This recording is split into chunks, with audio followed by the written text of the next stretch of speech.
I'm David Henson Bowen, Senior Director of Growth.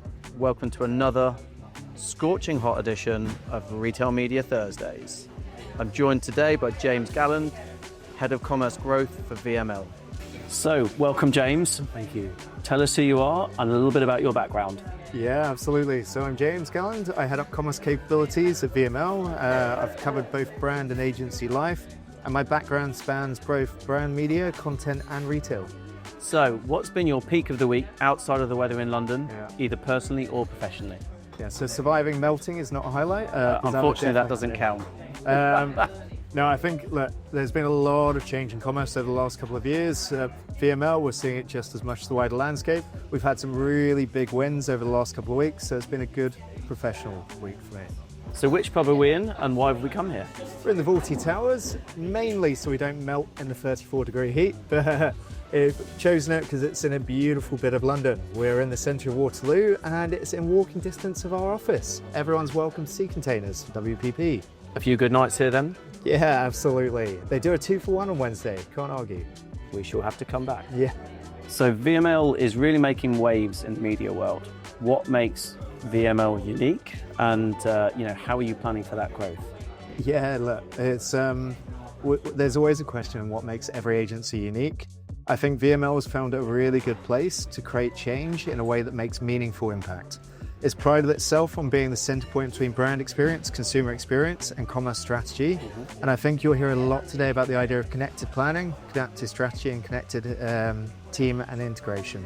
I think what VML has done really well is it now puts a connected proposition on the table, whether that's bringing retail planners, media leads, content, and optimizing and planning strategy around the algorithms, the LLMs, and the needs of commerce today and tomorrow. And I think what's really critical for me is if we look at the way this is shifting, it means that we can build a plan that's future fit for growth. Sounds great. Love to hear it. We're certainly hearing a lot about you in the industry. Love to hear that. So VML recently released a paper on agentic commerce and personalization. What makes VML unique and what was the core message from that? Yeah, I think agentic commerce is everywhere at the minute. You go to any industry event, any thought leadership piece, everyone's talking about agentic commerce. McKinsey wrote a paper last year that said it was going to be a $300 billion industry in the US alone by 2030. We've seen other data saying it's going to influence up to 70% of every digital interaction. It's rewiring the way that we are looking at commerce, rewiring the way that shoppers can engage, and it will rewire the entire shopper consumer journey. Now, for those who don't know agentic commerce, what it means is you've effectively got AI, which is autonomous behind the scenes. It will proactively operate without any consumer involvement or brand involvement. It will plan, it will proactively prompt for you, so it will make recommendations of what you need and what you'll need to acquire. It will then be able to purchase for you with some set guardrails, in theory, without any human interaction whatsoever. So fully autonomous buying, which a lot of brands are expecting will collapse the consumer acquisition funnel. Now, if we look at what that means for us as an agency, we care passionately about experience. I actually wrote a paper myself on that about a month ago for Future Week. I believe quite strongly that although agentic commerce is going to rewire the way that we can transact, it doesn't mean it's going to take humans out of the shopping experience process. I think it's critical that actually we should use the data that comes from the AI automation, the algorithms, the deep personalization ability that's out there to build targeting which is more relevant, more deeply empathetic, and actually drive much stronger transaction value on the back of it. So yes, agentic commerce is critical. It's going to change the way that we can actually engage with consumers, but building deeply relevant, personalized experiences around that is critical. And I think the way that VML really stands out is creativity and experience is at the core of everything we do.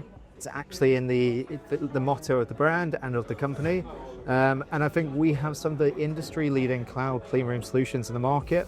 Our AMC, so Amazon Marketing Cloud Cleanroom solution, just won the Drum's Best Use of Cleanroom in partnership with Colgate. Thank you. It's a big deal for us. We're really happy with the achievement. But it means that the reason we're so proud of the technology and the way that will come to life is if we can use clean rooms in the right way, you can understand your shopper better, understand the way they want to purchase, why they want to purchase, how to target them with the right message, and then how to acquire them with every element of the retail media ecosystem. In theory, it means you get better efficiencies and better returns, But it also means if we look at the way that Agentic Commerce is operating, you can trigger those right engagement moments at the right time to allow the autonomous agents to proactively prompt, serve your messaging, serve your products, and then acquire on your behalf. So much stronger lifetime value. Wow, super interesting. And we're certainly very excited about the prospect of it at Skai. Very cool. So, in your experience, what are some of the biggest challenges facing brands when integrating retail media into their marketing strategy? Yeah, I think the clue's a little bit in the name. We're dealing with an aspect of media which is heavily focused on conversion traditionally, right? Not necessarily today. We talk about the media funnel from awareness all the way through to transaction and retention.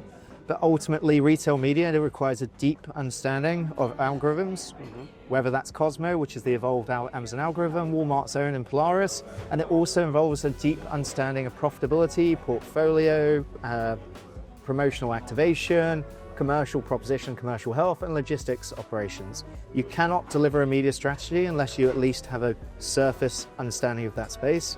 Because if you deliver media on site, if the products aren't profitable, they won't be served effectively or efficiently. Your CPCs will rise, you won't be visible, you won't be relevant, and you're going to have to compete significantly more expensively to play at the same space as your competitive set.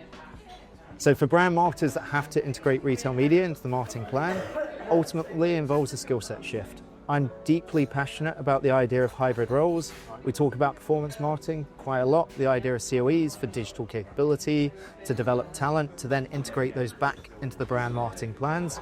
But really, it means just democratizing understanding across the brand teams, making sure you've got the right talent, the right profiling, and also the right recognition of the role that retail media plays in the media ecosystem. You mentioned the importance of centralizing the commerce experience, connecting media, content, and data. What's the VML approach, and how are you helping clients integrate that? I think the VML and wider WP approach is evolving. You may have seen the news recently, the launch of the new business unit in WPP Commerce. It's exciting because it's designed to bring the best of commerce talent across all of WPP into one entity. If we look at the way that we're looking to deliver for clients, it's a similar approach. Connecting planning, technology, and practice across the board to standardize excellence. A good way of doing this is through WPP Open, so our centralized tech stack, which is interoperable, unbiased, and brings in the best of all the commerce tech in the landscape to fully integrate into one connected delivery. We also have that through the way our business units are structured. So if we use Amazon, which is leading the way for many of our markets in the Western Hemisphere, we've created a center of excellence based in Luxembourg, which brings the best of our retail strategy talent, our retail media talent, our content talent, and logistics all into one hub. They sit opposite each other, they speak day in, day out, and they deliver strategy centrally from a central wireframe. This means that we can do a connected planning to go across all markets and deliver and scale those best practice learnings. We'd recommend that for clients to do the same and really scale out from a center of talent to connect the planning. With the rise of Gen AI, how do you see it changing the retail media landscape in the next few years? And what are some of the most important uses of Gen AI? I love this topic. I think to me, it all comes down to personalization.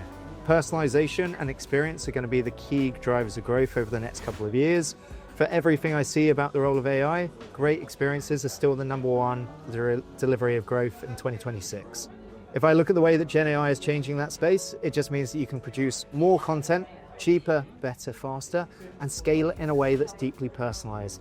If you look at the Amazon space, Amazon Live allows brands to do 10 different video formats and video engagements at the same time, simulcast to 10 different audiences. That's scaling, that's expanding. There will come a point where you can do 1,000 different video creatives live at the same time to 1,000 different shopper types. Imagine the potential of really driving deeply enriching brand experience moments in that space. If you've got the right data, the right tech stack, and the right acquisition strategy, you can really make Gen AI deliver and work for you. Right, so time for the quickfire round. What's your biggest flex? Now, I wish I was one of those guys who could flex about having 20 secret talents. Definitely not. So I'm just going to go for a bit of a fun one. My biggest flex for a guy who is not good at theatre at all is I once was on stage in front of 3,000 people. I might have been about 6 years old, it may have been Panto, and I may have been Scary Spice, but it still counts. Definitely still counts. Yeah. Definitely still counts. Okay, and where was your first lads' holiday to? First lads' holiday. I mean, you'd expect it to be Magaluf, Malta, Actually, no. First one was over to Belfast, of all places. So, bit different. Loved it. Lots of Guinness drunk. Lots of Guinness drunk, yes. Good to hear. Good to hear. And what's your favourite sport? Favourite sport, hands down, is tennis. Might not be very good at it. In my mind's eye, every shot's going to the back of the court. It is not. It's mainly going in the net, but absolutely love it. And with the weather the way it is today, perfect. So what is your go-to shot? Trying to get it in the court. No, I love a bit of slice. So if I can do a bit of topspin slice, cut off the opponent and play the game a bit strategically, I'm here for it. Love it. And so after a hard game of tennis, what's your go-to drink? Ooh. Now, I'm a guy who likes a bit of sunshine, and in my head, I'm always somewhere beautiful. So it's always going to be a cocktail if I can, and it's going to be rum-based. So probably caipirinha, so cajasa. So last question, question number 5. Who's going to win Wimbledon? I'd love it to be Andy Murray. Unfortunately, it's not going to be this year. I think tennis has become pretty linear, at least on the men's side. It's going to be Yannick Sinner. I mean, he's been absolutely dominant. I think he's got the best odds in like 20 years. Can't see it going any other way. On the women's, I think it's pretty open. Could be anyone, but I always love Swiatek. I think she's got to be the favourite this year. Well, we heard it here first. Don't hold me for it. Well, thanks for joining us for a chat today and introducing us to your favourite pub in the area. Absolutely. I think it's time for a pint in the sun. Another Cheers. one. Yeah.